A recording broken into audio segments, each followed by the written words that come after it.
Bom, para fazer uma pintura de uma árvore ou outro elemento que seja, nós precisamos ter uma referência. E com a referência em mãos, a gente faz um esboço. Aqui eu fiz um esboço com tinta mesmo e pincel. E eu vou demarcar áreas de luz e áreas de sombra. Então a gente tem que definir muito bem onde estão as luzes, as áreas iluminadas e as áreas sombreadas. Aqui nesta fotografia, a luz está vindo da esquerda, então está projetando a sombra à direita. Então na parte direita desta árvore, as cores vão ser um pouquinho mais escuras do que a parte esquerda. Nesta técnica de pintura, eu primeiro faço uma aplicação, uma cor geral, uma cor local, que é uma cor que não está nem na sombra e nem na luz, é uma cor intermediária. Partindo desta cor intermediária, eu começo a aplicar as cores mais escuras. E eu também faço essa aplicação adicionando textura. Você pode ver que eu estou aplicando a tinta com pequenas batidas de pincel, e o pincel que eu estou usando é um pincel de cerdas. O que eu estou usando é o pincel da série 115 da Condor.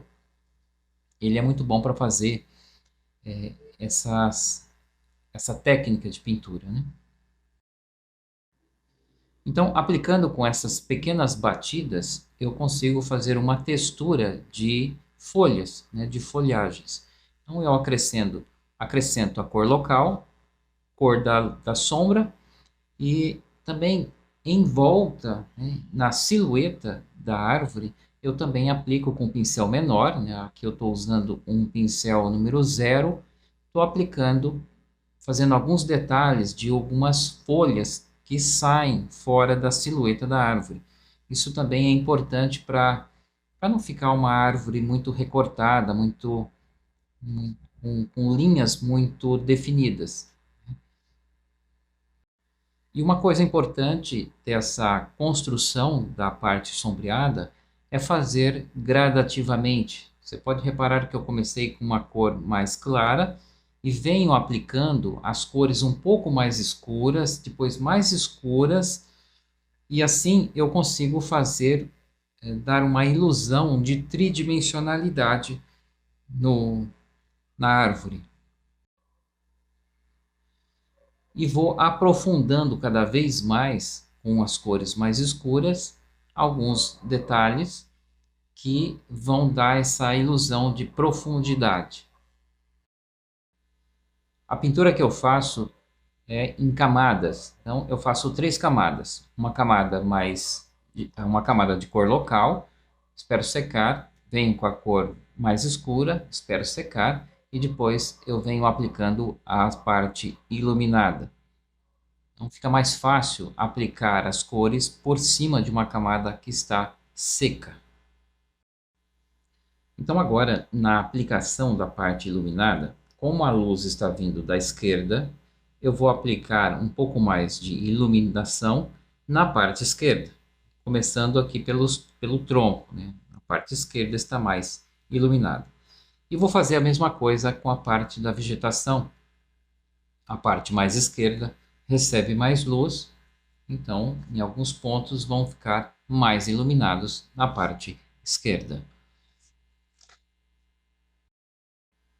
Para fazer a aplicação da parte iluminada, eu continuo usando um pincel pequeno, estou usando aqui um pincel número 0, e eu utilizo as cores um pouco mais pura. Eu diluo muito pouco e venho acrescentando com pinceladas mais carregadas. Você pode reparar que tem mais textura nessa parte iluminada. A tinta está mais empastada.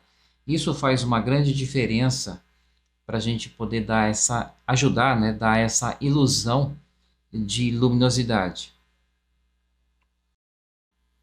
Na primeira etapa, que foi a cor local, eu aplico a tinta um pouco mais diluída com mídio. Na segunda camada também, um pouco mais diluída.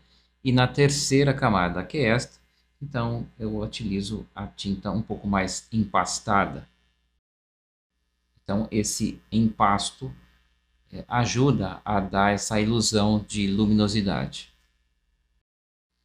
As cores que eu estou aplicando estão um pouco mais saturadas do que as cores que estão na fotografia.